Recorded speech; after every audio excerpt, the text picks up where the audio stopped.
Boa tarde, pessoal, tudo bem?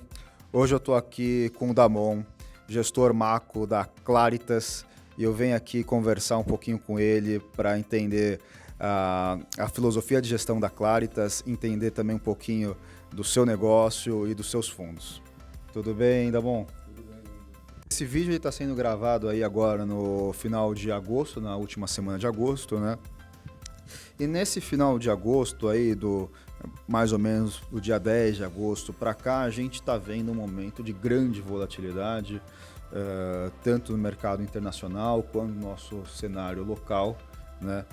Bolsa saindo de 106 indo para 97, inflexão de curva de juros americana, enfim, depois até queria que você explanasse um pouquinho sobre isso.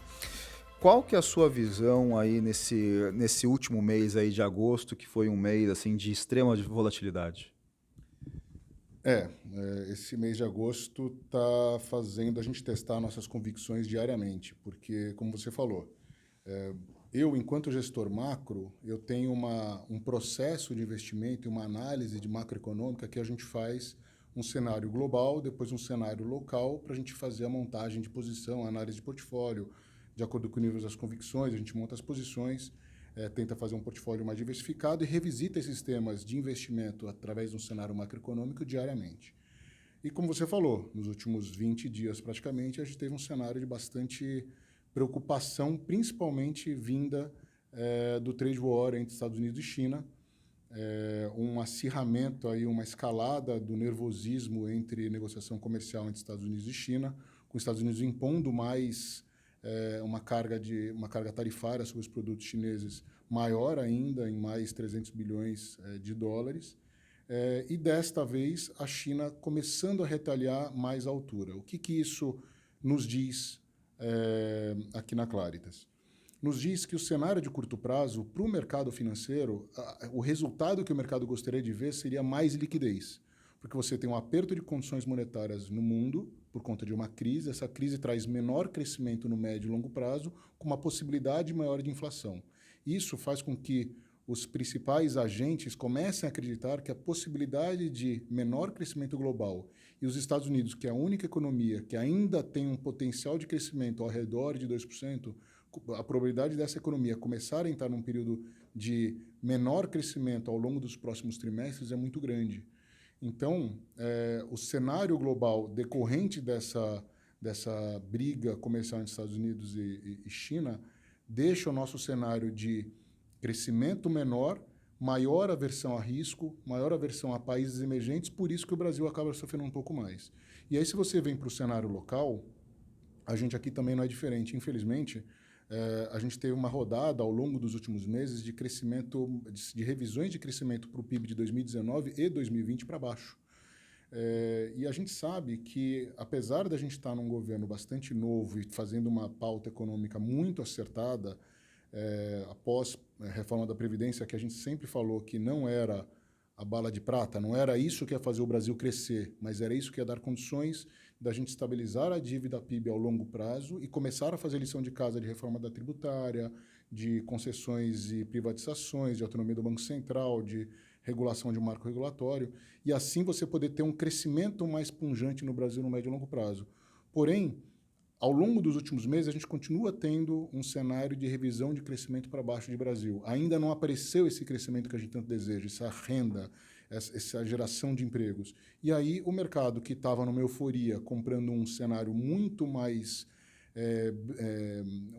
líquido internacionalmente, muito mais propenso a risco internacionalmente, você tem um vento externo mais frio, com um cenário mais nervoso internacionalmente, e a gente tem o Brasil também decepcionando em termos de crescimento. Então, essas duas combinações fizeram com que os principais agentes de mercado reduzissem essas posições. E aí você tem esse cenário que você falou, a Bolsa revisitou um valuation um pouco mais baixo. A gente está falando que a Bolsa saiu desses 107 mil pontos pós-previdência, bateu os 95 hoje, graças a Deus. Estamos melhorando um pouquinho novamente, faz uns 3 dias que a gente está um pouco mais calmo, voltamos acima de 100 mil pontos até agora. Mas a gente tem um câmbio um pouco mais depreciado, ao redor de 4,15, a gente tem uma curva de juros um pouco mais pressionada aqui. Começa a se discutir muito sobre qual é o tamanho da extensão do corte de juros no Brasil por conta de uma pressão do câmbio. Então, realmente, você tem razão, o cenário ficou muito mais desafiador aí para análise de portfólio. Vocês fizeram algum tipo de revisão para o câmbio em função desses últimos 20 dias?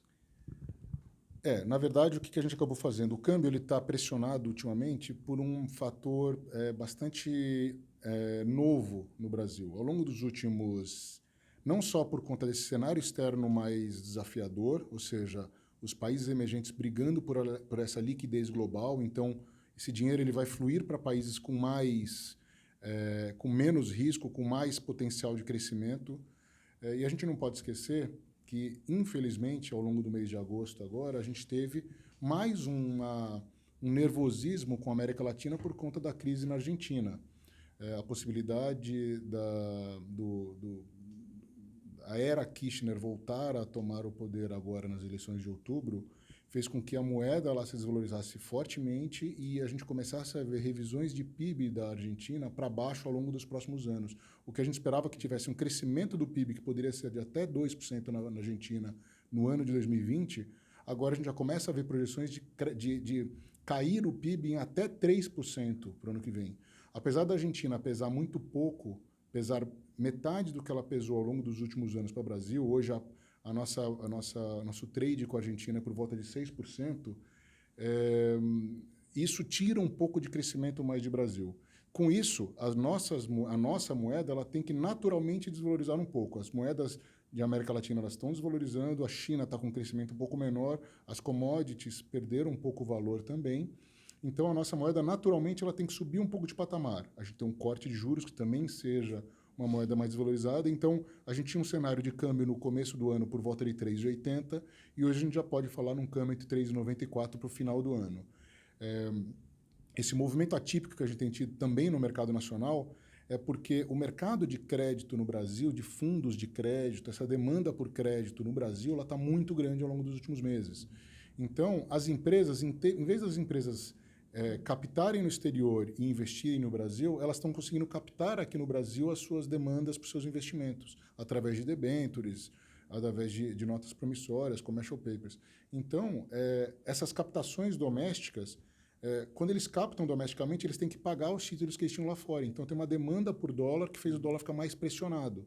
Então, você tem alguns fatores esporádicos, específicos e pontuais que a gente foi surpreendido ao longo destes últimos 2, 3 meses, que nos fez ver o câmbio um pouco mais valorizado. Eu acho que o câmbio está um pouco mais nervoso pelo cenário externo, mas também por esses fatores domésticos. Então, a gente desvalorizou um pouco mais o câmbio, mas nada agressivo. A gente ainda não vê, neste ambiente atual e com o Brasil com 380 bilhões de reserva e um Banco Central bastante atuante, a gente não vê uma disfuncionalidade, a gente não vê um nervosismo no câmbio, um câmbio explodindo no curto prazo, sem o Banco Central tomar alguma medida. Então, a gente acha que isso está bem... a nossa desvalorização esperada para o câmbio, a mais do que a gente esperava no começo do ano, foi marginal. Em função, inclusive, na questão do câmbio, né, muito se fala das reservas internacionais, o tamanho dessas reservas, né? Recentemente, eu vi que existia a possibilidade da diminuição dessas reservas. Enfim, você tem alguma pontuação sobre isso? Então, as reservas, elas são um importante seguro que o Brasil teve ao longo dos últimos anos para enfrentar as crises internacionais. Desde 2008, essas reservas que foram constituídas em grande parte pelo Meirelles ao longo das últimas 2 décadas. Então, ela é um importante seguro, e foi um importante seguro, e é um importante ponto de apoio para o Brasil para enfrentar crises externas.